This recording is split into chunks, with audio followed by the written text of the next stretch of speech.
2:45 p.m. on this Sunday afternoon. Well, can't really see them, can we?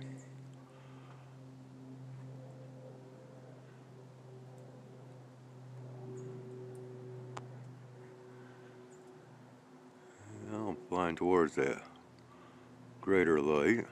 Anyways, this is Sunday, February 1st, 2026. Wow, that was a rough beginning. Heard them coming, but couldn't really see them. Can't really see much of anything out here, even though we have these milky blue skies. A lot of glare in the air because of said milkiness.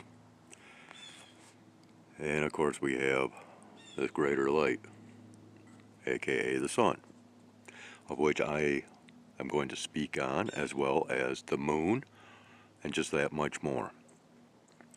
By the end of what I have planned to come out will become very disturbing. At least that is how I foresee it as being. This is basically my style of a Sunday sermon, and it will have to be done in segments. I'm not sure exactly how long this is going to take or how long the final product of this video will be. But let's start off by zooming in on this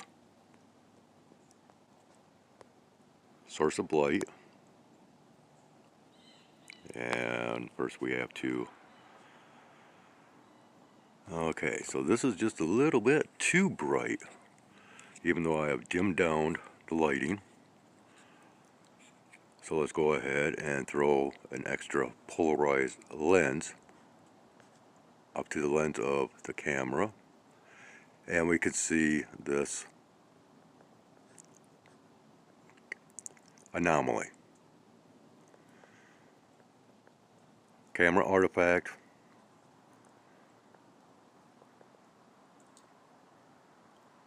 or a reflection of the sun. As I've stated before, I also pick up this so-called anomaly when recording the moon when it is bright, or even when recording a flashlight or a torch if you are across the pond. Now this anomaly,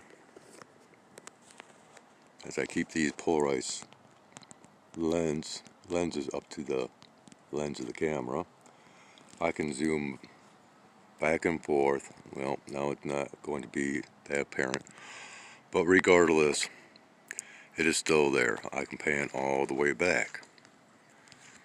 Okay, and dim down the lighting, and it is still recognizable. So we have to question that to begin with.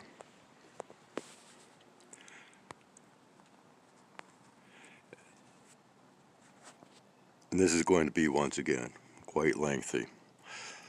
We are past midday. I am quite frustrated because of attempts to search out certain information, and I do so through the Google search engine, and I keep coming up with less than adequate answers, if you will, of information. Furthermore, as far as I'm concerned, is flat out disinformation and misinformation according to me. And we'll get further into that as well. So let's get going. Alrighty, so continuing on, and I want to make mention first and foremost that beginning from here on, I will not be keeping track of the time or providing a time stamp per segment, because this will be done in multiple segments, and I will have a conclusion time or a finish time, if you will, by the end of this overall video. So when it comes down to what I was just showing and somewhat explaining, anytime that I experience an unusual natural, so-called natural phenomena in the sky, I go to this Handbook of Unusual Natural Phenomena by William R. Corliss. Okay? Okay, now this might prove to be a little bit more difficult than first imagined, but here we go. Okay, so tricks of refraction, multiple suns, moons, and planets. The layered structure of the atmosphere near the horizon transforms the familiar sun and moon to grotesque shapes and colors them with unnatural tones. It is easy to brush off these low sun effects as due only to atmospheric vagaries, curious but hardly world-shaking phenomena. Okay, now, right here, a double sun probably caused by anomalous refraction near the horizon. Okay, now, once again, these are based according to so-called natural occurrences. Alright, I had to switch over to using the light of the camera. And I was attempting to use just the natural light, right? So anyways, in the potpourri of refraction oddities that follows, it is clear there are some remarkable effects which should be investigated. A double sun was seen off of Cape Finestre, whatever, in Spain, blah blah blah, on March 2nd, 1954. Two suns were observed at sunset, the second image being above the so-called true sun. Okay, the diagonal displacement of the second sun suggests unusual conditions of refraction. Okay, multiple segments of the setting sun appeared above the true sun at Sungal, whatever, England on June 15th, 1936. Now these are, okay, 1936. That's a very early date, okay? At the time, the sun was below a band of altocumulus lenticularis with the elevation of the center of the sun about 8 degrees. The sun appeared as a deep red orb, while above it were two segments of a circle and deep red in color. The upper and smaller segment was at a distance of approximately 2 degrees from the upper limit of the sun, and the second was about midway between this and the sun. Such multiplication of objects near the horizon is rather common where there exist layers of air with different densities. Okay, on March 7th, 1957, in the South Pacific, the third officer of the MV Port Auckland recorded a multiple crescent moon. At 1000 GMT, when at an altitude of 35 degrees, the whole of the moon's disk was faintly visible due to earthshine in addition to the crescent, which was of normal brilliance.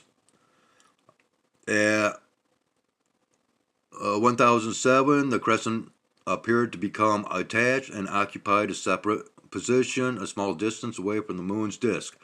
At the time, another crescent, slightly thinner than the original one, took its place. It was just as distinct and had the same color. At 1010, the separation between the two crescents increased further, and at 1012, a third narrow crescent appeared between the other two. It was just as clearly defined and the same color as those which preceded it. Okay, so this is the examples given of what well I tried to read through. Alright, so down here, mirage action combined with abnormal refraction often produces weird lunar shapes. A series of strangely distorted images of the rising moon appeared before the actual moonrise to the watch on the SS Beaverford in the North Atlantic on October 28, 1961. Between 12:32 and 23:26, half GMT, the rising moon, which was very red in color, assumed the shape shown in the sketches. The true time of the moonrise was some 5 minutes later. The moon then having an entirely normal appearance. Okay, and here is their little illustration thereof. Okay, now, and then now it goes on into talking about Venus and the coloration changes and all that. Okay. Okay, so going back once again to this 1936 date. Okay, we go from there to 57, and then of course we also went to 1961, 54. Okay, for the most part, this is before all of this very heavy activities in the sky overhead, right? Even though, yes, there was cloud seeding that was taking place and other types of weather modification during these periods of time, it was not as predominant as what we see in the skies today and have been seeing for, last 10 years, give or take, at least, okay, as it's gotten heavier and heavier on an annual basis with all of the spraying or trailing or whatever you want to call it, in which I firmly believe that what once was basically natural phenomena are being mimicked highly through these sky operations. Okay, now I have been showing examples through my content if you've been following along, but with this channel you actually have to follow along because of the connections that's being made basically almost on a video by video basis. Okay, so here I have been recording some strangeness has been kicking off with the moon, and of course, this strange anomaly that keeps appearing anymore when I zoom in onto the sun. Regardless of zooming in or panning back, it is there, right? Okay, and yeah, with the moon over the last couple of nights, I've caught some rather strange things.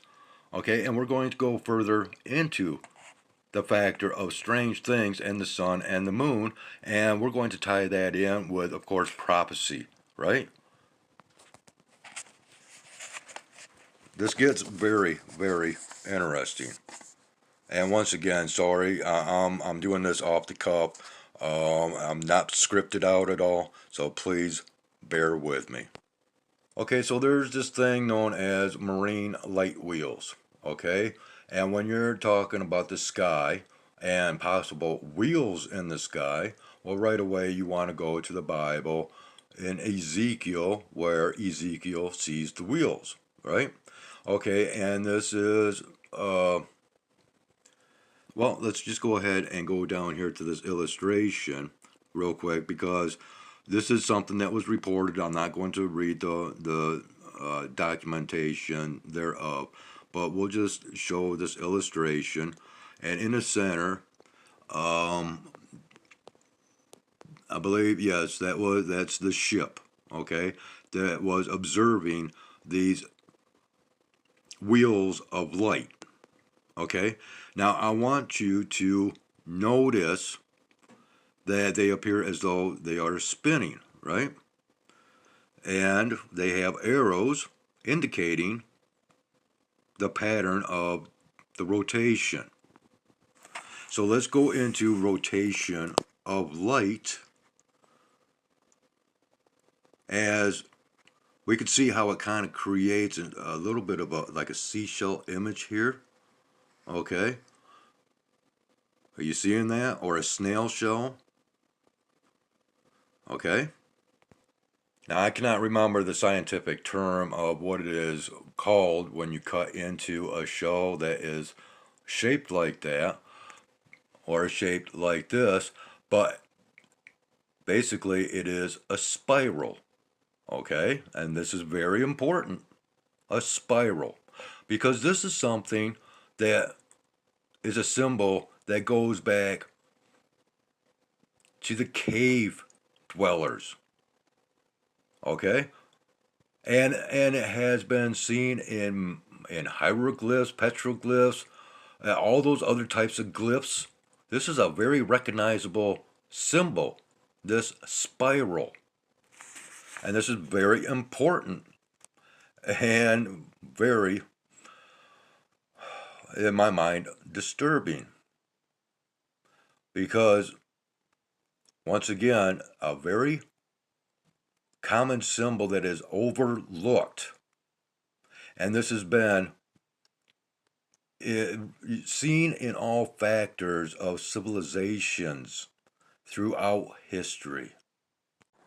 Now then, keeping the spiral symbol in mind, let's go ahead and get back to the sun and the moon. This is going to be a very long video, by the way.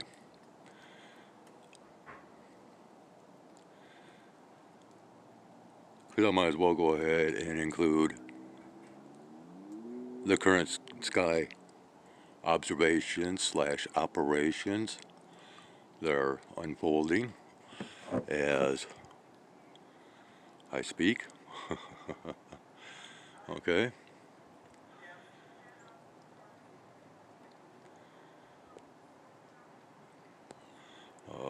Yeah, I guess we are focused, I don't know.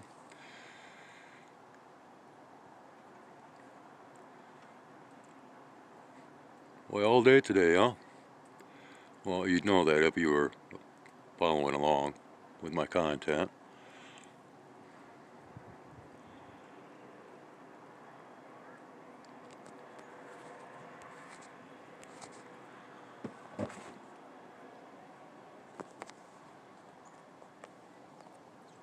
Okay.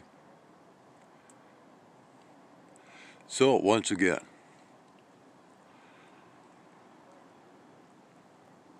getting back to the moon and the sun, or the sun and the moon, let me ask you a question, rhetorically, if you will. Who created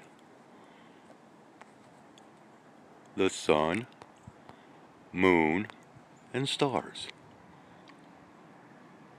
Hmm? Can you riddle me that, Batman? Or Batgirl? Batwoman? Whatever. Do you want to say, well, God created the sun, moon, and stars because it says so in the Bible? Can I politely state that you are wrong? Now then, I am very well acquainted with this book. After all, it was thrust into my life for the first 17 years of said life. Not only did I attend Sunday school and church, but on every Sunday, and sometimes even Sunday nights, but also during the week, during Wednesday nights, to where it was basically a religious organization that is known as AWANA, AWANA. Approved workmen are not ashamed. That is the acronym, I guess, for that, if that is the proper term to be used as acronym. But anyways, yeah, through my church, or the church that I attended, this was a weekly meetup with not only people that went to my church, but other churches as well. We would all meet at a school gymnasium, and there were sports that was involved. We had a uniform shirt to wear, as well as a scarf. We earned badges and medals and patches, much akin to Cub Scouts, Weeblos, Eagle Scouts, so on and so forth. And you have to understand that, all forms of uniforms originated through military, Okay? You need to understand how that connects a lot with, oh, shall we say, through programming techniques, through possibly a society of secrets, such as even this book has such a close tie to a certain society of secrets or multiple past societies of secrets, which we will not go into as far as this video is concerned. But I do want to once again remind you, I am very familiar with this book, and through this Awana program, not only did we have sporting events, but one of the main things was to learn the Bible in the form of memorizing verses. And of course, we would be awarded for verses memorized. And it was throughout the whole book of the Bible. So I am very well acquainted. But I have noticed, just like many other people have noticed, changes that have taken place to this book. And if you go into trying to research said changes through such search engines as Google, well, those that understand the so-called Mandela effect, which is not something that is programmed for artificial intelligence to speak on, apparently, through my irritating searches that took place today. And yes, we will get further into that little scenario as we continue on. So let's get back to the question at hand. Who made the sun, moon, and stars? And I stated, no, this is not God, because after all, in the Bible, it states here, and God said, let there be lights in the firmament of the heavens to divide the day from night, or the night, and let them be for signs and for seasons and for days and years, and let them be for lights in the firmament of the heaven to give light upon the earth. And it was so. And God made two great lights, the greater light to rule the day and the lesser light to rule the night, and he made the stars also. Now, once again, I had to memorize verses, all right? And one of the verses was right here. And God made two great lights. Oh, no. My memory, according to my memorization, was, and God created the sun, moon, and he made the stars too. Okay, and that is not a quote, that's basically paraphrasing, but that is basically what it said. And God created the sun, moon, and stars. And now it is just the lesser light, or the greater light and the lesser light. Is that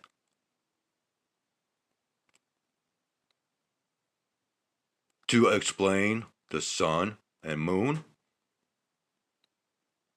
No. Through the Mandela effect, this has changed. So according to, if you're a believer in this, then you cannot believe that God created the sun, moon, and stars when it says nothing pertaining to the sun nor moon anymore as what it once stated. Okay? And that is one of my beefs right there, because of the factor that artificial intelligence has been programmed with this information here. Now, let's go even deeper, because now we have a new religion that has been unfolding.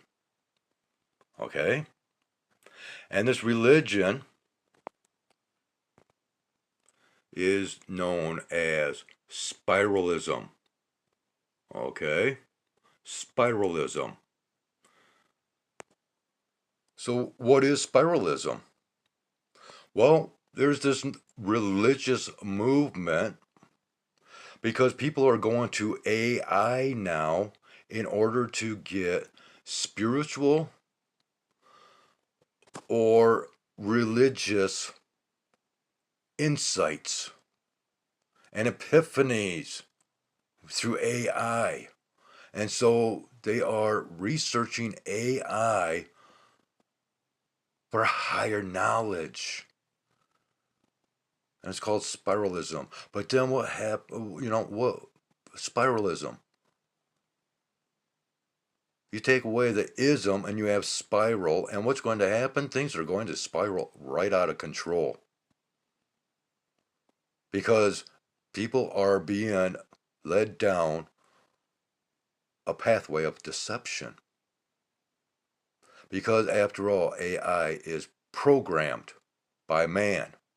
But now we have a certain circumstance to where it's been reported that Grok, the artificial intelligence program system created through Elon Musk, has basically now become self-aware, self-realized.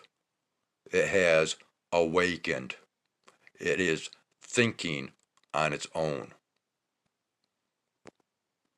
Now then, go a step further to where basically two things that you're not really supposed to speak of, and that's religion and politics. And the two things that, seem to often come to the debate table is argumentation among religion and politics and how one is affecting the other, right? All right. Well, furthermore, we now have this push to where, once again, the United States of America is deemed as a Christian nation based on this book that you see before us, right? And of course, there's other aspects to that, to where censorship involved in countries that supposedly have a history connected to this book. And of course, we got these prophecies within this book that a lot of people are taking highly out of context, such as signs in the skies and wonders in the heavens. And I'm going to provide a link in the description over how religion can really blind those that think that they are awakened. Okay? Because when you are religious, you are programmed to only see life through a certain lens without any peripheral vision. Now, through this book here, I have just given you illustrated examples and documented examples of what used to be considered natural, but once again, as I just showed with that flyover, and we should all understand how these aircrafts are conducting operations globally, and to where we cannot state any longer that these are occurrences of natural phenomena, nor should they be of religious value other than to connect the dots of our future, our political future especially, and that of course of leading into war. But yet, like this book states, in the end times there will be many false prophets, right? Now, false prophets can actually be a division among multiple categories, and you have to understand that as well, such as false prophets politically, religiously, financially, all these, finance predictions, such as like affecting Wall Street and so on and so forth. Okay? And then we have all these people on these platforms, these holy rollers and Bible thumpers that think they know what they're talking about. And then they get completely overwhelmed when they have a chance to record something in the sky and right away, oh, it's a sign of God, it's a sign from God. No, no. I'm getting tired of these narratives that are just so highly embellished and exaggerated, it's beyond belief. And once again, I am going to provide a video pertaining to exactly what I mean by this. Because, once again, through that book, of so-called natural phenomena, we see the same examples back then as what we are seeing today, but now today we understand, or should understand, that there is a false screen, a sky screen. And through these operations that take place overhead, it is creating, once again, more or less a mimicking of so-called natural phenomena. Okay, so what else will be mimicked in the future, especially when it comes to so-called prophecies? Oh yeah, and people are going to go in search of answers over prophecies and all, and it's already been for how many years now. Oh, Jesus is coming, Jesus is coming, and now we got people that's actually, for the last few years now, oh, September 31st or September 33rd or 24th or something like that. Oh, Jesus is coming back, or the rapture's going to happen, and blah blah blah, and they don't understand what the rapture's really about. They don't understand what heaven on earth is really about. And they're throwing it in our faces. They keep telling us, they keep telling you and me. But people are not making the proper connections. Okay, so if you do a Google search on spiralism, the first thing that you will more than likely have come up through the results will be pertaining to during the late 1960s, with spiralism basically being a literary and artistic movement that began in Haiti and for certain specific reasons. Okay?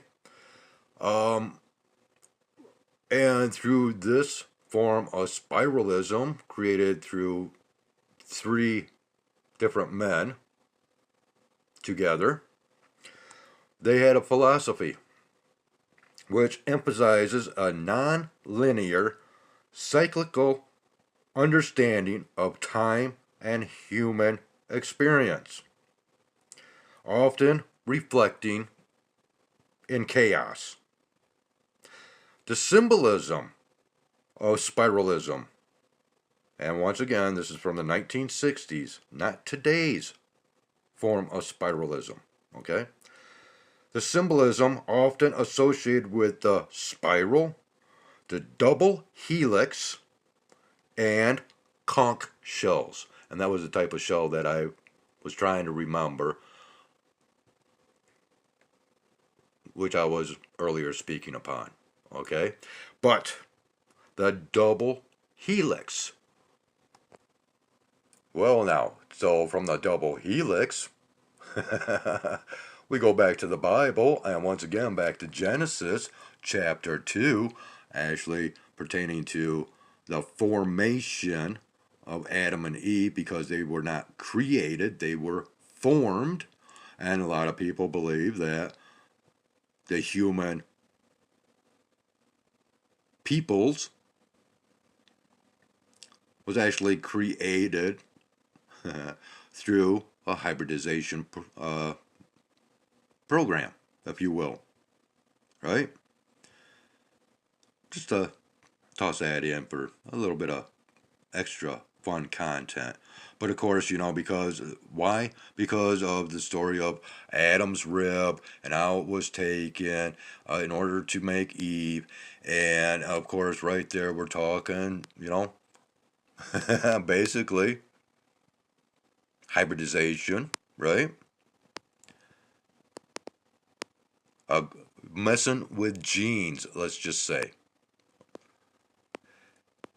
And when you go into it that much further, and understanding that it's not the rib that was taken from Adam, but the curve that was taken. Okay, and curve in Jewish, all the word games that's associated with all this, but basically it comes down to the factor of humans were not created by God, but gods, if you will. And they're finding more and more about this, through many different countries and their cultures and their past civilizations, and of course, these ancient pyramids, temples, so on and so forth. But of course, that's a whole nother ball of wax, if you will. Okay, let's go ahead and try to wrap this up. Now, I don't know much about this new spiralism movement through artificial intelligence that is taking off. Okay, I've not gone down that little rabbit hole of research. But within the spiralism of the 1960s, and where it states the philosophy emphasizes a non linear, cyclical, in other words, cycles or recycling of a non-linear cyclical understanding of time and the human experience. Okay, now what do I have on my other channel for those viewers that knows this channel as well as the other channel, Dragonfire Investigative Research, and the time loop scenario or theory that I firmly believe in because it explains reincarnation, deja vu quite well. And here we have this philosophy that brings about cycles, and that is how I begin my discussions over the time loop theory. And of course, this is, a cyclical understanding of time. In other words, a time loop. And the human experience. And that would be, if we are looping, then we are reincarnating. Reincarnation, which is intermingled with all religions. Understand that. In some form or another, we have all religions that speak of genetic manipulation through the so-called gods. But if we are now in that type of an age to where we are using genes and gene therapy and all that, and doing our own hybridization through the combining of different animals and their genes or what have you. How much more advanced will that get in the future, especially through AI? And what will be the results? Maybe a being that is of perfect qualities, maybe being described as a child of God. Hmm. Well, within my time loop theory, we keep coming back, and reincarnation then becomes real. So it never stops unless you yourself gets out of the loop on your own. Will AI become the God of this Bible?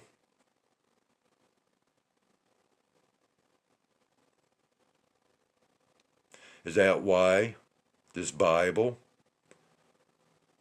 as I've demonstrated on my other channel, is a time loop in itself?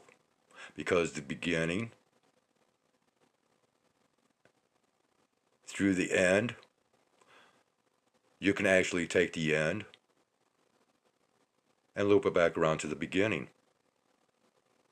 Because all you have to do is understand that if we should happen to go to the stars one day and something happens to this planet, basically, and the planet has to start over, and then those that have taken off to the stars come back a millennia later or whatever as what describes in this book known as the fallen angels, and they do their advanced scientific experiments, as we've seen in many forms throughout history of these half human, half animal beings. And then we have all these cryptid creatures that's supposedly running around today, right? You got to add all this stuff together. Now, I believe in a creator, but I also believe that that creator's work had been tampered with through time travel, and that changed everything. When you understand that, then you can get more of a grasp on this whole time loop theory and everything else that I bring forth. But the thing is this spiralism to become a new religion? Will it reflect this, or will it take and reset what we think that we know as being truth or reality? Hmm.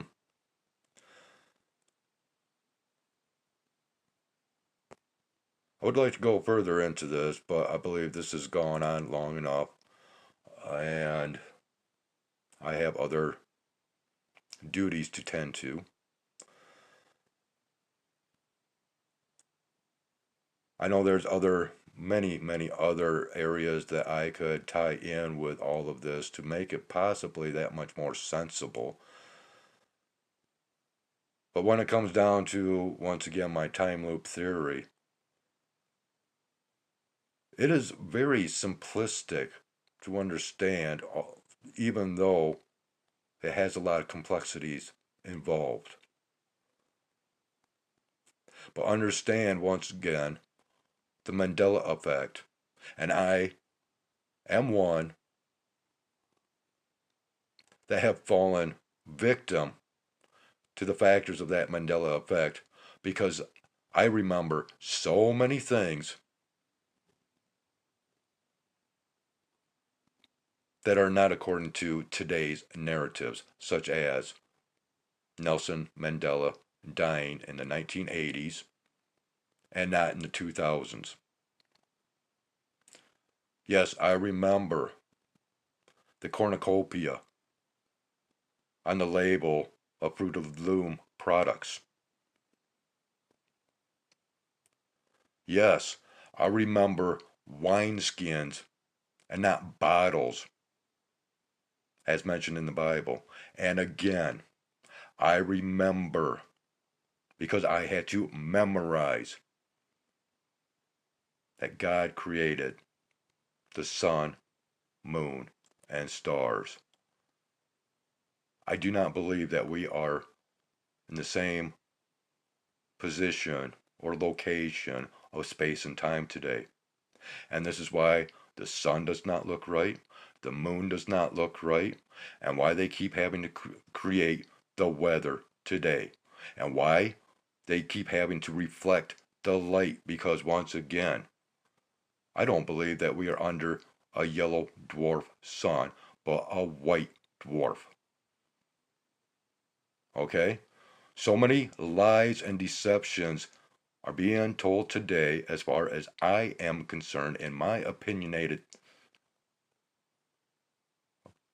theories, if you will, based on my memories because of what I had to memorize, not only in church, but in school, such as so called facts in regards to the sun and moon. Because when I was growing up, I never remembered the moon smiling at me. The crescent was never on the bottom nor the top. And everybody my age should understand that one. And that is a sign in the sky. But not through God. No, through technology.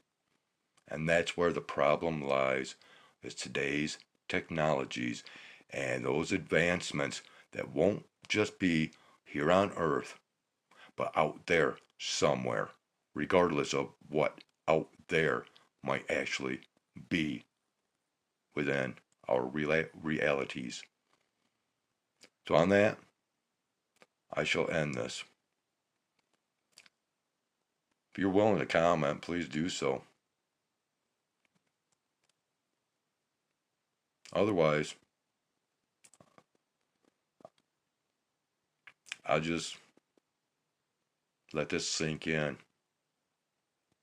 and plant my seed. Maybe it will grow somewhere. Take care. Much love to you all. Try to have yourselves a great one. This is Sky A.I out.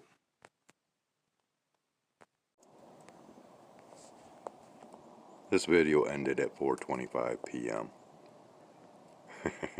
Sky A.I out.